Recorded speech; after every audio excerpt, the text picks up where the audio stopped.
تو آج بات کرتے ہیں اسلامی تحقیق کے اس نئے جنم کی۔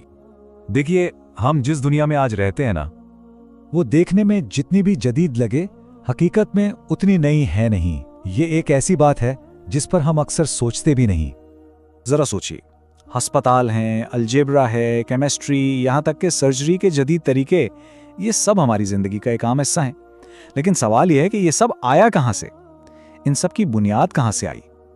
اور اس کا جواب سیدھا سا ہے کہ یہ سب کچھ کوئی اتفاق نہیں تھا، بالکل نہیں، بلکہ یہ ایک باقاعدہ سوچی سمجھی فکری تحریک کا نتیجہ تھا۔ یہیں سے آئی اصل تبدیلی۔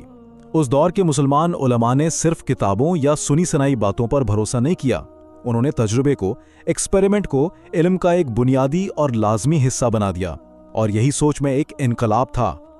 ان کا اصول بہت سادہ تھا، صرف مانو مت، آزماؤ۔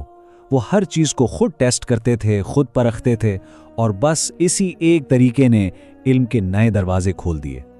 تو یہ صرف کام کرنے کا ایک طریقہ نہیں تھا، بلکہ یہ تو دنیا کو دیکھنے کا ایک بالکل نیا نظریہ تھا۔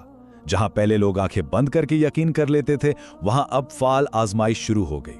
مشکلات کو اب خدائی سزا نہیں، بلکہ ایک قابل حل مسئلہ سمجھا جانے لگا، اور ہاں، نامعلوم چیزوں سے ڈرنے کے بجائے انہیں سمجھنے کا تجسس پیدا ہوا۔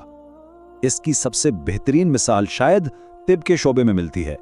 بیماری کو اب خدا کا عذاب نہیں سمجھا جاتا تھا، بلکہ اسے ایک مسئلہ سمجھا جاتا تھا، ایک ایسا مسئلہ جس کی وجہ ڈھونڈی جا سکتی ہے اور پھر اس کا علاج بھی کیا جا سکتا تھا۔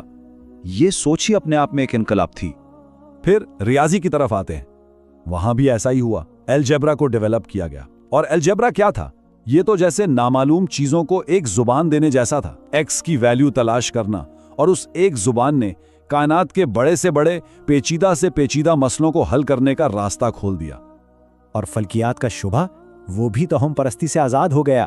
ستارے اب خوف کی علامت نہیں تھے، بلکہ سائنسی تحقیق کا موضوع بن گئے۔ مقصد کائنات سے ڈرنا نہیں تھا، مقصد اسے سمجھنا تھا۔